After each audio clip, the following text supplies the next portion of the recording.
I know that in most of my videos I've been portraying a happy, confident, fun life. The truth is that I've been struggling a lot with loneliness, with the fact that I have no friends, and my inability to make any friends. The fact that I'm yet again have to face depression, though this time with absolutely no support whatsoever. I've been writing a memoir of some sort, and I really don't have anyone to share some of my writing with, and I was hoping maybe you would allow me to share some of what I've written. Perhaps give me some feedback. I came to understand later in life that my mother had only just started to enjoy the lavish life, having had already raised her kids from his former marriage, a brother and two sisters, and her own, a brother and a sister. To me, that explains why I've always felt that my mother had a different relationship with everyone else and myself.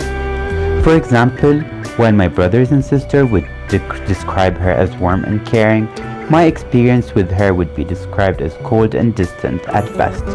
But from a very young age, my father, who had went into semi-retirement mainly for my sake, having moved from Saudi Arabia where my mother was born and raised, and my brothers and sisters called home, to Amman, Jordan, for he disapproved of the culture and that he wanted me to grow up in a more open society where I can have quote-unquote normal childhood.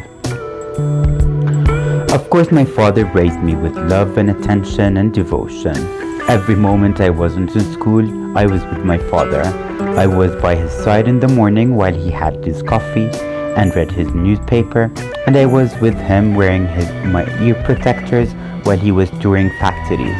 I was by his side at board meetings, and when it was absolutely inappropriate for a kid to be around, he designated an office with a desk at the company where I would, of course, play pretend, while I also made sure that no one from the staff can do their job. And of course, because it was me, the cause of distraction, it was okay. I'd like to think that the staff really cared for me, but of course, knowing what I know today, and I know that is completely unrealistic.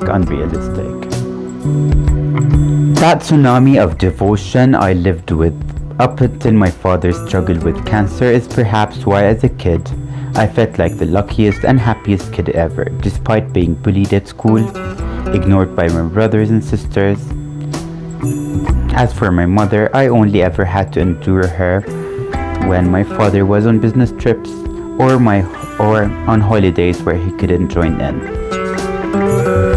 One can only imagine how different my life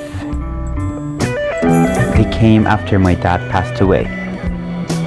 After 2 years of fighting off lung cancer, unlike most teenagers, having had a childhood unlike any teenager, it wasn't his death that I struggled with the most, knowing that life had become intolerable for him, taking comfort in that he died after he confessed his approval of me, and taking pride, though he was unable to consume any food that didn't come in the form of a liquid, I had the honor of grilling. I've had the honor of grilling his last steak, just the way he loved it, medium rare, though the memory itself is tainted with the knowledge that it was close to torture, swallowing that tiny little bits of steak he bravely cut out. I mean, I've never written a book before, and I don't even know if this is ever going to become a book. It's just something I felt like writing.